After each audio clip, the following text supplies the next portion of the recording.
My name is Sue Ellen Dodell. I'm the General Counsel of the New York City Campaign Finance Board. With me here today is Amy LaPresse, the Executive Director of the Board, and a number of other board staff. On behalf of the board, I'd like to welcome you. Today is Monday, July 13th, 2015. The time is 11:05 a.m. We're here for a public hearing regarding amendments to the New York City Campaign Finance Board rules as published in the City Record on June 10th, 2015. Pursuant to Section 1043 of the New York City Charter, a public hearing is held to provide an opportunity for public comments on proposed rule changes. The first proposed amendment is an addition to Board Rule 3-03, which governs the content of disclosure statement submissions. The new provision would require that disclosure statements be accompanied by all of the campaign committee's bank records and deposit slips not previously submitted, and provide that statement submissions may be rejected if not accompanied by such records. The second proposed amendment is to Board Rule 501F, which governs eligibility to receive public funds. The amendment would remove the phrase, quote, for reasons that include but are not limited to, unquote, from the introduction to this section, and add one criterion to the list of reasons why the board may determine that a candidate is ineligible to receive public funds.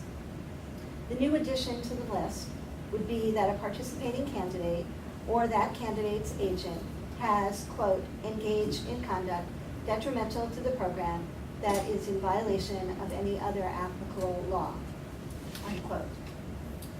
If you wish to testify, please make sure you've signed the sign-in sheet before testifying.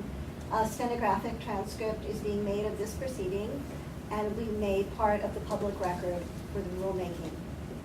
Does anyone wish to testify? Okay, please come up. And if you could turn on your microphone and yes, thanks. Good. Thank you.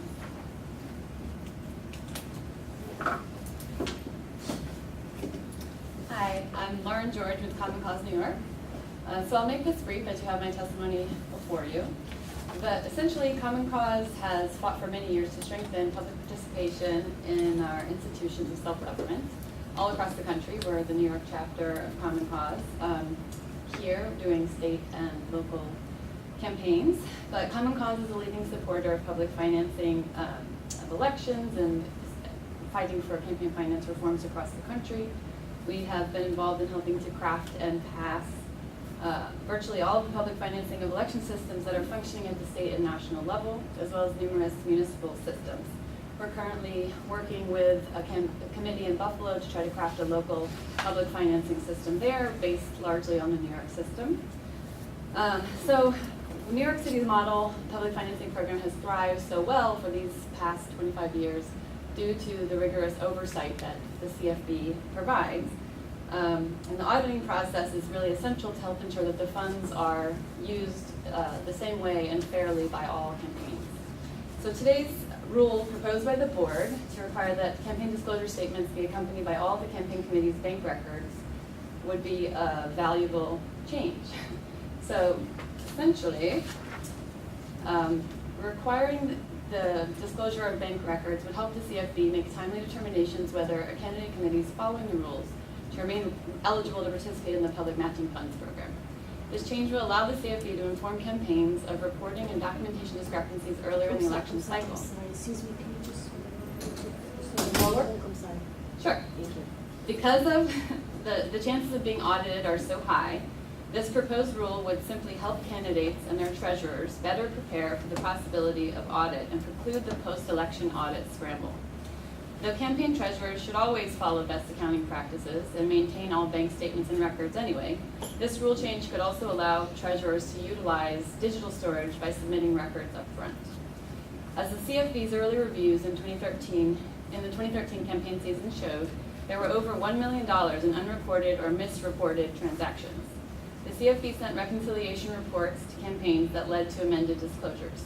For some campaigns, the unreported transactions constituted significant percentages of their overall activity, and identifying these discrepancies early may have prevented some of these campaigns from unwittingly exceeding the limit. as you showed in your 2013 report.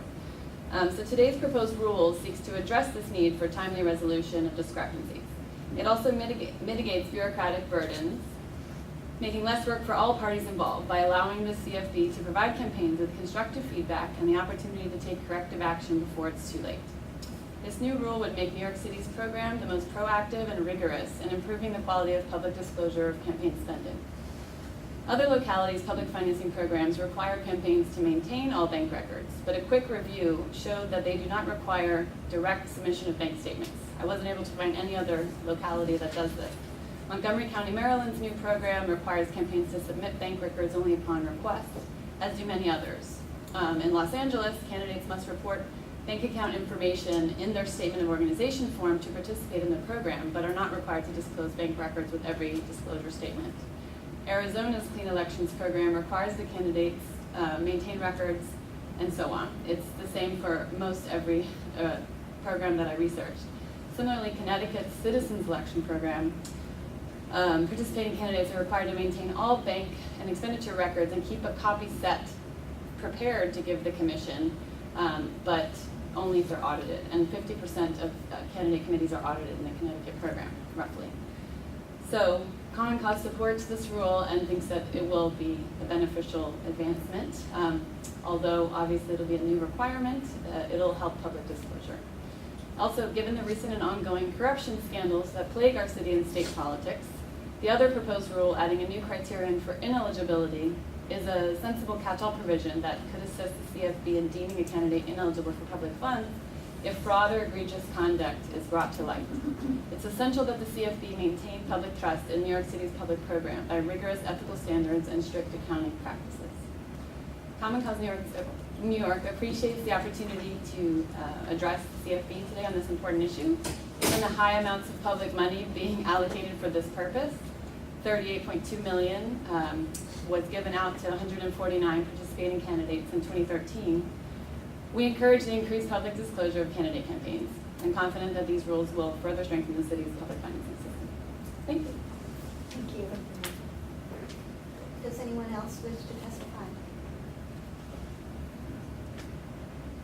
Okay, in that case, if there's no further testimony, the hearing is now closed and the time is 11:12 a.m.